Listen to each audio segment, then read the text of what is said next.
ဒီမှာရှက်တက်လား ဟုတ်ရှက်တယ် မရှက်တက်ဘူးဆိုရင် lucky and bound နဲ့တစ်ခုပေးမယ်အဲ့ဆိုညီမကုန်းစီဖားဆိုင်လို့ပြောရမှာ 恭喜发财 ကုန်းပေါင်း拿来红包拿来အသိပဲဟိုဖွင့်ကြည့်လိုက်ဖွင့်ကြည့်လိုက်โอ้တကယ်အမောက်ပဲနော်ဒါဘယ်လောက်လဲဒါဘယ်လောက်38% 38%အဲ့တော့ဘာလို့မှာတော့ခဏနေတက်ဆန်ရှင်းနေရင်ဒီ38%ကိုပေးလိုက်နော်ဒီအမောက်ကညီမကို lucky ပေးတာနော်ဆရာမကကူတန်ပေးတာနော်စမ်းပေးတာမဟုတ်နော်တေအယူဆိုရင်66大顺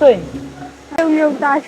66大顺ဆိုရင်ညီမရဲ့အဆက်ဆက်အရာစင်ပါပြေပါစေလို့ပြောတာနော်တို့ရဲ့အမ်ဘော promotion ညီမသိလားမသိဘူးမသိဘဲနဲ့ရောက်လာအောင်အရင်ချစ်ကလေးကိုလည်းပြောပြချင်တာလားပြောကြည့်လိုက်အောင် discount ရှိနေလို့ ဒီကောင်းရှိရလာကြပါ ဟောလာ ပုံမတွင်းမဲနဲ့သူ့လူကောက်တဲ့ပုံစံလေး အဲ့တော့ကိုကွေးလေးဖြစ်နေတာ မတွင်းချင် ဟုတ်ပြီ100ရာခိုင်နှုန်းလူချင်တာလား အဲ့လိုလည်းမဟုတ်ဘူးရတယ်အစင်လေးတလို့ပေါ့ မရဘူးညီမ100ရာခိုင်နှုန်းပေးပါငွေတဲ့နေမန်းလေးရလား ဟုတ်73 73အိုး73လေးချစ်စရာလေးနော် Ela se soltar